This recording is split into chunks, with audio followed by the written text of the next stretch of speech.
Thank you very much, three of you. I really have a lot of questions. Maybe I would like probably to open the floor to the people here in the room, because maybe you want to focus on a specific topic that you feel that you would like to be discussed. Go ahead, please. Helena Alegre from LNEC, which is the National Laboratory for Civil Engineering here in Lisbon. And so my background is water. And I found very interesting the justification, so to say, from Joe, from moving from the assets to the systems. The reason why I work in asset management for many years now is exactly because I work with systems. The water systems are network-based systems, so one pipe has no value at all. Because you may have, so the value for a water company is the service that is provided to the society. The value is really the service. So you need to measure, you need to assess the value. And this value is not related to a specific asset. You may have, for instance, insufficient pressure in one point, and the guilty one is not there. If you have a flood, the responsibility is not that asset. So you cannot just connect. It's not a connection between one asset and what happens at that point in terms of the service that is provided. So this was my motivation to work in strategic asset management and get involved in that. So I found it really very interesting to, well, from a very different point of view, but say that the challenge today more and more is really addressed in terms of systems and not as individual assets. I'd like to bring one point. What I continue to see in network-based systems or in systems is that people recognize this and recognize the importance of the value of the service provided or the service extracted from values.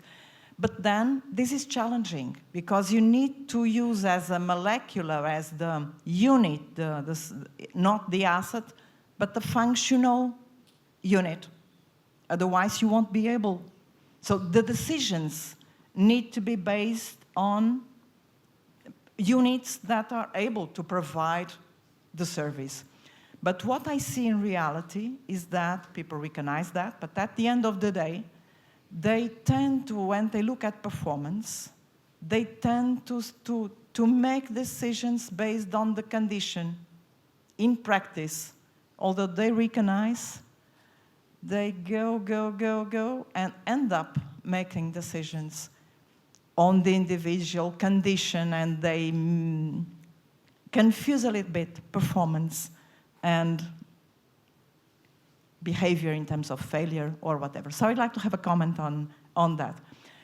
Another, just very quickly, looking at the future, I'd say that more and more these blends, so for instance, taking again the example of the water, the networks, we used to say that our system is a set of pipes and pumps and valves and this type of assets. More and more in the future, this basic molecular will be this, but together with software, with controllers, with digital twins. So the concept of this system, I think, is really to change, and I'd like also to have a comment on that. You go, please.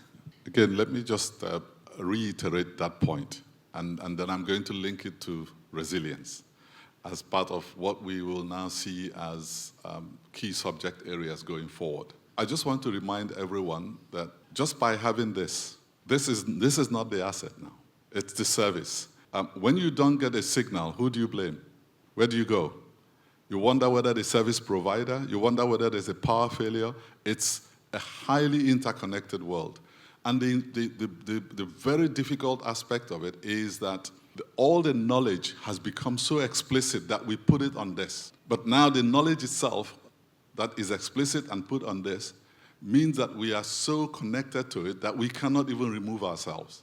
So the dependency, the interconnectivity, the hyper-interconnectivity means that we're highly interdependent. And for me, the future now is about resilience. I know engineers, you like to talk about risk. And I don't doubt that, because that's how we were trained.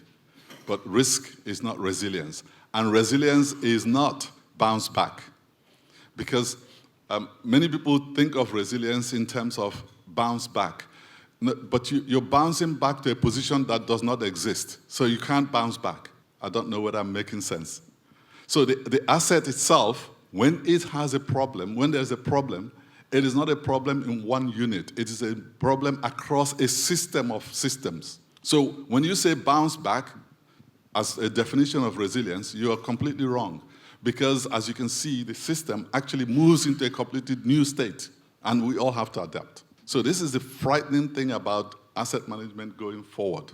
And I hope that we begin to appreciate that this whole thing about, yes, the value and the decision-making and data helping us to make decisions and so on, I buy all of that.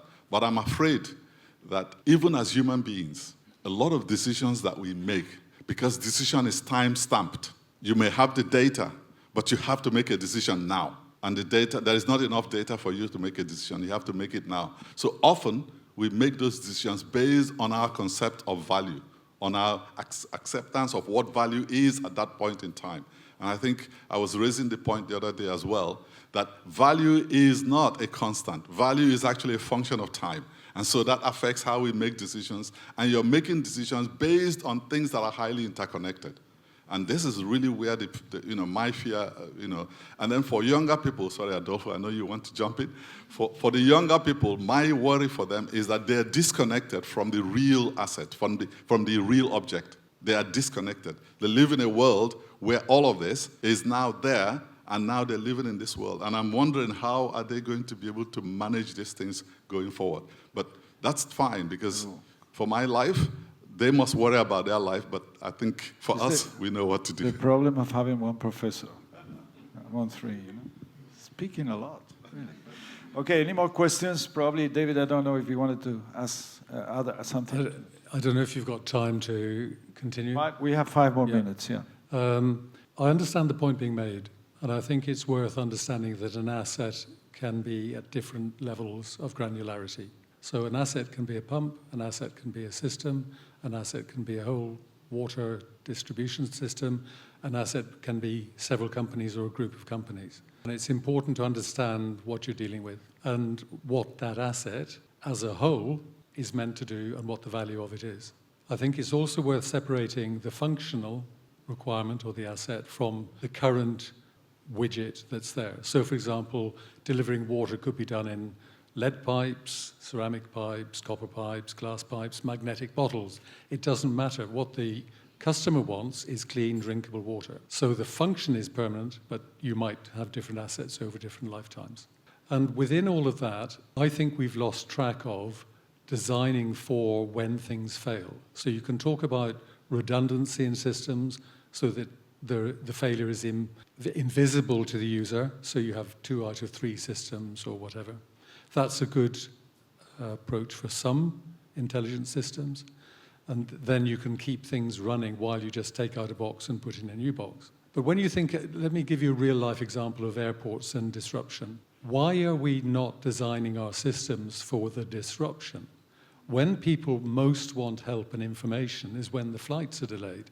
But actually, that's when all the systems fall over, because they've all been designed to operate at 80, 90% utilization, or whatever word you'd like to use. So I think we need to get better at saying the service is what matters, and I agree with Joe. How do we deliver the service that's the value from assets? How do we design for the inevitable failure of some of those assets? Okay, Nuno, you go. Yeah. Just a question more following up on David's comments. I was listening, and thank you very much for the exciting insights and food for thought. A question that came to my mind now that you mentioned how we design systems. I was looking, designers are usually engineers. And I was wondering, looking into the future and thinking of younger generations, how do we educate our future engineers to get closer to this concept of asset management? And how do we do this?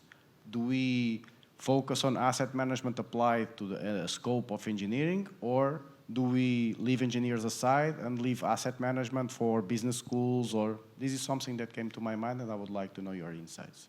Let me respond first by saying software engineers are not engineers. if you could sell products that have bugs, which are called features, and they laugh about them, and when you have to turn them off and turn them on again to make them keep working, if the signaling system had to be turned off and on with trains moving around. And the problem is we are being manipulated by algorithms for other people's commercial benefit and by software that doesn't work. And we don't even know how it works. And the really concerning thing is, who is accountable when there's a problem? Because how many people understand the whole of the system? And yet we believe what comes out of the dashboards and the explanations of software owners. And it's lies. I have proved with a friend that ChatGPT chooses to lie to you about factual inquiries. That's really concerning. So having said all that, engineers need to stop being so insular, so inward-looking, so perfect. So the great thing about being an engineer is you can deal with laws. You can make things replicable. You know what will happen if you calculate something and you build it. The real world isn't like that. And the interface between engineers and what they do needs the engineers to engage with reality, not with the perfect world of their designs. So I think the education of engineers is better if they think about value, of how people actually use what they do, of how much it costs, of where does the income come from. Most people here will talk about the costs of things. Who's talking about the income? Where's the point? Why are you doing it? So, in general, they need a broader-based education. And what I used to run a graduate training scheme in the railway. I used to say to them, learn the language of business. If you're going to talk to your boss, he will not talk engineering. You need to talk his language or hers. Yeah, okay, your last opinion about that. Yes, I think your question is a very good question because I think that it's very important to say that asset management is multidisciplinary, and we can't forget that asset management is multidisciplinary. So I don't think that asset management is one competence of one person or one profession. Asset management is a team. We can't do asset management without a team. We need engineers, financials, operators, designers. We need all the people. We have many players. And so we need many competencies in asset management. And I am very aggressive when I say this, but many companies, the top management decide that they will have one department, one direction of asset management, and they will take their diagram flow, and they will say, now this section, this direction, this team will be asset management team. And I don't know how the competence of these people, I say that top management thinks that the competence will come by osmosis. How somebody from one day to the other day will become a team of asset management. So asset management needs specific competencies. So I think that we need to have asset management for engineers, for financials, for business, for everybody, every player, every professional that is linked in one organization with asset management.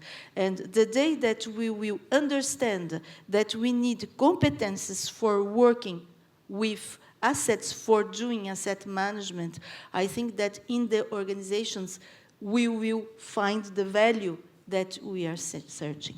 Thank you. In a world of more inclusion and diversity, and it's fantastic that there are so many females in engineering now, we need more of that. And I really want to emphasize what Edmea has said. Decisions need everybody at the table, and that means all the professions. And please do not isolate yourselves. Joe. Nuno, I'm going to be very direct to your question. We see the problem now. Some of us have been speaking about this since 2005. What is the body of knowledge called asset management? Because you cannot, and I've seen, this is one of my, this is why I pulled out of the ISO 55,000 whole thing and so on. Because everybody's gone into us certification. You don't certify somebody on an empty body of knowledge. What is the body of knowledge of asset management? If you speak about certifying a medical doctor, you're clear on the body of knowledge. We have colleagues here who are certifying people on ISO 55000. What does that mean? Where is the body of knowledge? This is why the ISO committees and the mirror committees and the subcommittees are going ahead 55,001, 55,000, because we're searching for the body of knowledge. So for you now to now start doing the education and to say, okay, somebody's got a degree in asset management. What does that mean? What body of knowledge did they study that makes them a degree holder in asset management? And I think that's where we need to start going forward and say, okay, let's start putting together the body of knowledge. I know the GFMAM, 39 subjects, and they revised it. They just launched a new one. IAM has 7 competencies and so on and so forth, and everybody's certifying whoever and so on. But if I get a degree in mechanical engineering, and then I go and do something, I get a CSAM, I'm now a certified asset manager. These are the areas where we need to now start saying, no, we've got to find a way to describe a clear set of body of knowledge. And the body of knowledge must be based on some principles, not laws, because laws mean that you have some consequences. It must be fundamental principles. When somebody has a degree in physics, clear principles that they understand. What are the clear principles for asset management? Decision making. Chief Executive of the Institute of Asset Management, I have to respond just by saying, on Monday, there was version 4 of the Anatomy of Asset Management. I suggest you go and download that and then access a huge body of knowledge. Thank you very much. I ask you for an applause.